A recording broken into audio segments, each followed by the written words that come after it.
रहा है कि राम बड़ा स्वाभिमानी वाला है, कितने भूखा मर जाएगा लेकिन नगर में मांगने नहीं जाएगा। कैसे रहे मेरी बहू कितनी सुकोमल है, लक्ष्मण मेरा माल कैसे रहेंगे, जंगल में क्या खाएंगे। अरे भोरही के भूखे हुई हैं, होठ मुंह सूखे हुई हैं।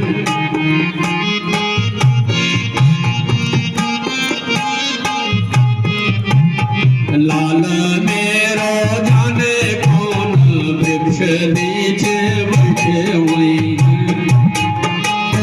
जाने कौन वृक्ष तेरे बैठे हुई हैं। लाल मेरो जाने कौन वृक्ष नीचे बैठे हुई हैं। लाल मेरो जाने कौन वृक्ष नीचे बैठे हुई हैं। और ही के भूखे हुई हैं, होठ मोह सूखे हुई हैं।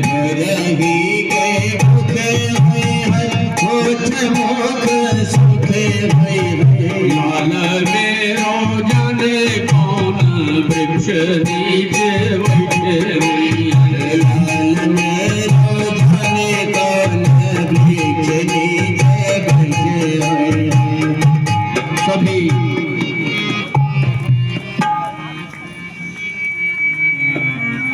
अयोध्यावासी भगवान राम बड़े प्रिय राजा थे।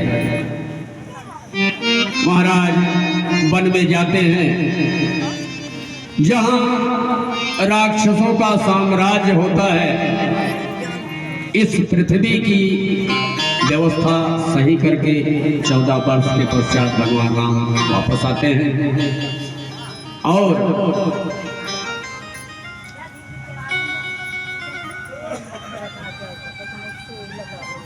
जो है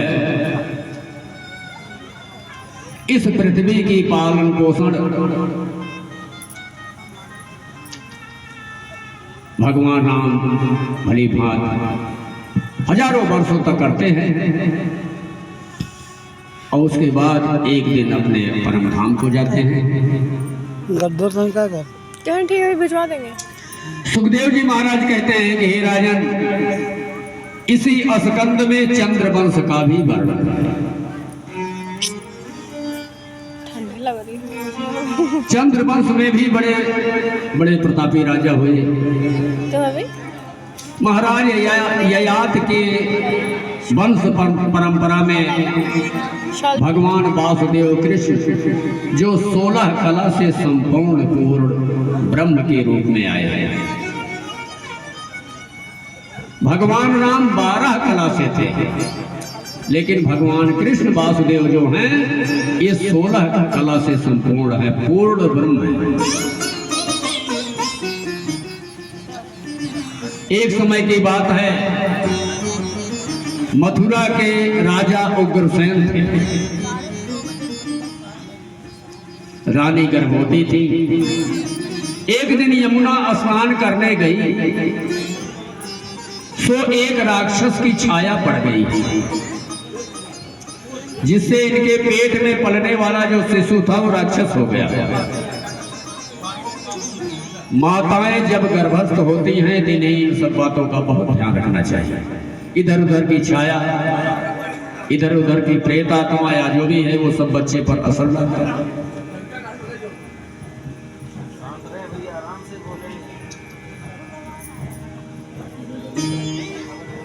बोलिए नारायण भगवान की।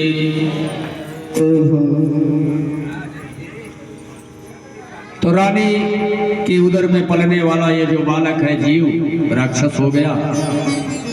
समय अनुसार जब इसका प्राकट्य हुआ तो नाना महाराज उग्रसेन जो थे इन्होंने आदेश दिया कि इसे यमुना में फेंक आओ, चूंकि राक्षस। तो परिकरों ने लिया और ले गए यमुना में फेंक। सुखदेव जी ने कहा कि हे राजन, ये बालक यमुना का झाग चाट चाट के बड़ा हो गया। और जब बड़ा हुआ तो बाबा नारद एक दिन बीड़ा रगड़ते हुए आए, तो ये देखा कि कोई देव ऋषि है, दौड़ के चरणों में प्रणाम किया, बोला भगवान आज आपने कैसे दर्शन दे दिए। तो नारद बाबा ने कहा बेटा मैं ये बताने आया हूं, मुझे बड़ी दया आ रही तेरे ऊपर। तू राजा का लड़का है और यहाँ नदी में पड़ा है, कीचड़ में बता।